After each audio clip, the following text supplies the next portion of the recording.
جب ہم غلطی کرتے ہیں تو غلطی ایک نادانی ہوتی ہے، کوتاہی ہوتی ہے، کمی ہوتی ہے، اور اگر آپ کو اس کا احساس ہو جائے خوش بختی ہوتی ہے۔ ہر غلطی انسان کو یا تو کسی کی آنکھ سے گراتی ہے یا اللہ کی ناراضگی کو دعوت دیتی ہے کہ بڑوں کے آگے بولنے کا خیال کب آتا ہے، یا تو جب آپ کی انا بڑی ہو جاتی ہے، یا جب آپ کو تھوڑا زوم ہونے لگتا ہے کہ نو آئی ایم سیف اور میرا فیوچر میرے ہاتھوں میں ہے، میرے پاس اچھی ڈگری ہے، میرے پاس اچھی نوکری ہے، میں کمانے لگ گیا ہوں۔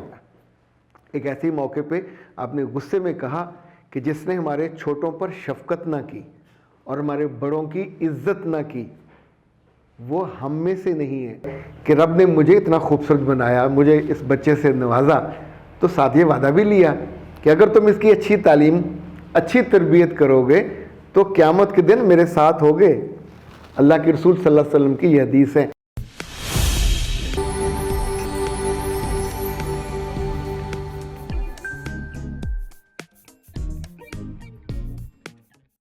بسم اللہ الرحمن الرحیم۔ خاتون حضرات، میں ہوں اختر عباس اور آپ سب کو میرا سلام پہنچے۔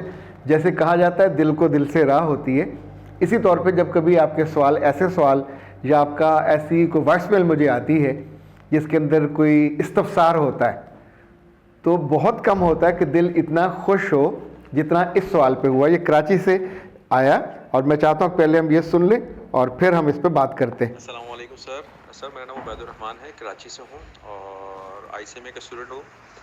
تو بس سر آپ سے ایک گزارش تھی کہ اگر آپ ویڈیو بنا سکیں، ایک جیسے دل میں ایسا ہو گیا کہ مطلب بڑوں کی وقت نہیں رہی، بڑوں کی عزت، ادب، احترام پتہ نہیں کیا ہوا ہے کہ بالکل ایسے دل سے رخصت ہو گئی ہے، اللہ معاف کرے۔ اور مطلب کچھ ہی بول دینا اور سوچ سمجھ کے نہ بولنا، اور میں نے اس کا دیکھا، میں نے معافی مانگی اور مطلب جن سے بدتمیزی ہوئی، بدتمیزی تو نہیں، خیر باتوں میں مذاق میں نے کافی بول دیا، لیکن یہ ہے کہ اس چیز پہ پشیمانی ہو رہی ہے۔ تو اگر آپ اس پہ کوئی ویڈیو بنا سکیں تو آپ کی بڑی مہربانی ہوگی۔ عبید بیٹا، پہلی بات تو یہ ہے کہ میں آپ کے سوال پہ بہت خوش ہوا ہوں۔ یہ سوال ایک لحاظ سے آپ کو خوش بختی کی شاہراہ پہ لے جانے والا ہے۔ آپ پوچھیں گے وہ کیوں؟ جب ہم غلطی کرتے ہیں تو غلطی ایک نادانی ہوتی ہے، کوتاہی ہوتی ہے، کمی ہوتی ہے، اور اگر آپ کو اس کا احساس ہو جائے خوش بختی ہوتی ہے۔ خوش بختی کا احساس آپ کو اس غلطی کے دوبارہ دہرانے سے، دوبارہ ہونے سے اور دوبارہ وہ غلطی کرنے سے روکتا ہے، اور آپ اس ڈھلوان پہ جانے سے رک جاتے ہو کہ جہاں پہ آپ کے لیے دکھ، تکلیف اور بے برکتی ہوتی ہے۔ ہر غلطی انسان کو یا تو کسی کی آنکھ سے گراتی ہے یا اللہ کی ناراضگی کو دعوت دیتی ہے۔ آپ سوچئے کہ جس بات پہ آپ نے سوال اٹھایا ہے، بہت سارے گھر ایسے ہیں کہ جہاں پہ جیسے بیٹیاں اور بیٹے بڑے ہوتے ہیں اور ان کی آنکھیں ذرا کھلتی ہیں، جیسے بلی کے بچوں کی آنکھیں کھلتی ہیں، انہیں دنیا نظر آنے لگتی ہے۔ تو ہونا تو یہ چاہیے کہ وہ ان دنوں کو یاد کریں جب وہ بالکل بے بس تھے۔ they were unable to move۔ وہ تو دودھ بھی ڈیمانڈ نہیں کر سکتے تھے، بتا بھی نہیں سکتے تھے کہ مجھے پیاس لگی ہے، میرا بدن گیلا ہو گیا ہے، مجھے خارش ہو رہی ہے، مجھے دقت ہو رہی ہے۔ تو اس کی ماں یا گھر میں بہن یا جو بھی وہاں گھر میں بڑے ہوتے ہیں وہ ٹیک کیئر کرتے ہیں اپنے آپ، بنا کچھ کہے، بنا کچھ سنے، اور اس بے بس اور لاچار بچے کو یا بچی کو دھیرے دھیرے یہ محبت ہے جو بڑا کرتی ہے، یہ محبت ہے جو زندہ رکھتی ہے۔ سردیوں کی سرد راتوں میں اور گرمیوں کی گرم دوپہروں میں کون سی چیز ہے جو ان بچوں اور بچیوں کو راحت پہنچاتی ہے؟ خود انسان تنگ ہوتا ہے اور ان بچوں کو اچھا اسی طور پہ جب سے بڑے ہو رہے ہوتے ہیں ہم ان کو گروم کرتے ہیں، اچھا پہناتے ہیں، اچھا کھلاتے ہیں، مہمانوں کے آنے پہ خوب تیار شیار، تاکہ ان کی عزت بنے اور وقت کے ساتھ ساتھ ان کی عزت، وقت اور احترام بڑھے۔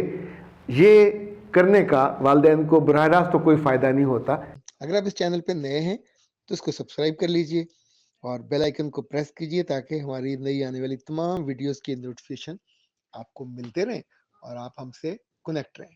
پر انسان سوچتا ہے کہ رب نے مجھے اتنا خوبصورت بنایا، مجھے اس بچے سے نوازا، تو ساتھ یہ وعدہ بھی لیا کہ اگر تم اس کی اچھی تعلیم، اچھی تربیت کرو گے تو قیامت کے دن میرے ساتھ ہوگے۔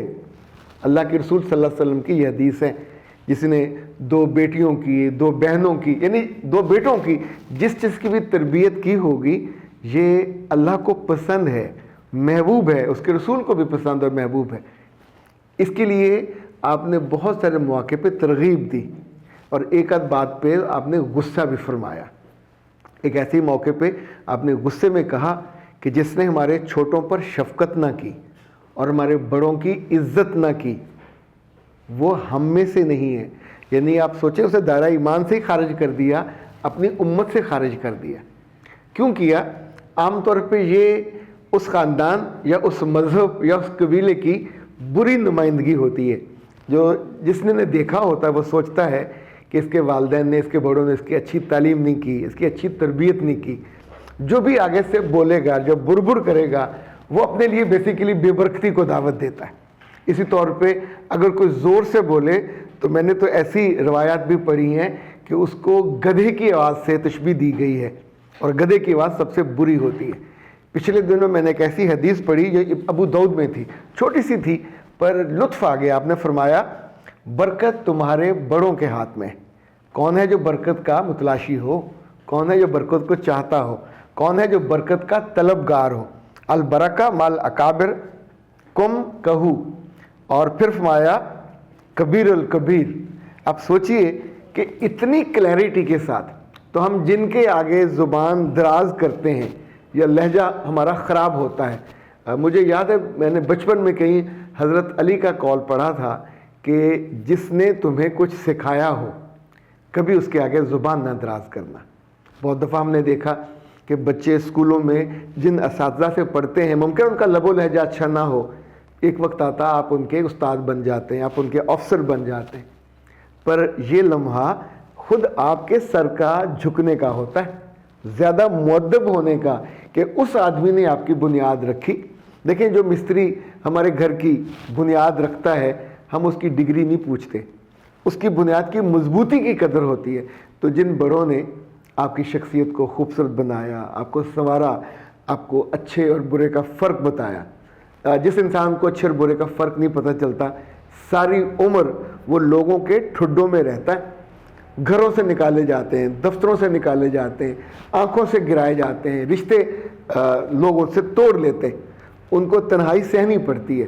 سو یہ جو آپ نے پوچھا کہ بڑوں کے آگے بولنے کا خیال کب آتا ہے، یا تو جب آپ کی انا بڑی ہو جاتی ہے، یا جب آپ کو تھوڑا زوم ہونے لگتا ہے کہ نو آئی ایم سیف اور میرا فیوچر میرے ہاتھوں میں ہے، میرے پاس اچھی ڈگری ہے، میرے پاس اچھی نوکری ہے، میں کمانے لگ گیا ہوں۔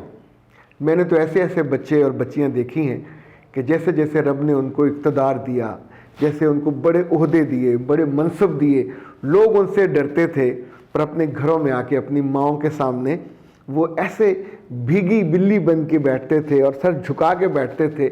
ان کی زندگی میں جو ادب اور آداب ہے یہ رزق لے کے آتا ہے، ان کی زندگی میں یہ ادب اور آداب اور لحاظ برکت لے کے آتا ہے۔ ان کے لیے نہ صرف لوگوں کی آنکھوں میں محبت ہوتی ہے، قدر ہوتی ہے، بلکہ آپ کو کیا لگتا ہے کہ یہ محبت اور قدر اور رزق یہ ساری اللہ کی نعمتیں ہیں، اور جس نے طے کی ہوئی ہیں وہ ان لوگوں کو کبھی نہیں دیتا جو بے قدرے ہوں۔ جیسے ہم جانتے ہیں کہ ناشکری کرنے والوں سے نعمتیں چھن جاتی ہیں، اسی طور پہ اپنے بڑوں کی قدر نہ کرنے والوں، ان کے آگے زبان دراز کرنے والوں یا ان کی بد لحاظی کرنے، دیکھیں بد لحاظی بد اتواری ہے، بد لحاظی بد تہذیبی ہے، اور جس لہجے کے ساتھ جس طرز عمل کے ساتھ بد لگ جائے وہ آپ کو خوبصورت نہیں رہنے دے گا۔ تو اے پیارے لڑکوں اور اے پیاری لڑکیوں، کبھی کمی ہو جائے، کبھی کوتاہی ہو جائے، ایک لمحے میں اپنے آپ کو روکیں، وہاں سے واپسی کا سفر کریں، استغفار کے ساتھ، توبہ کے ساتھ، سوری کے ساتھ، بار بار بھی سوری کرنے۔ اور اچھی سوری وہ ہوتی ہے جا کے ان کا ہاتھ پکڑے، ہاتھ چومیں اور ان کو ساتھ کو تحفہ دیں، گلے لگی ان کے، چاہے وہ ماں ہو، باپ ہو، بھائی ہو یا کوئی دوست ہو، جہاں آپ کو لگے کہ میں نے غلطی کر لی، مجھے یہ زبان نہیں۔ جب بھی آپ زبان درازی کرو گے تو انفیکٹ آپ ان کی دعاؤں سے بھی محروم ہو جاتے ہو اور اپنی زندگی کی برکتوں سے محروم ہو جاتے ہیں۔ اختر عباس کو دیجیے اجازت۔ السلام علیکم۔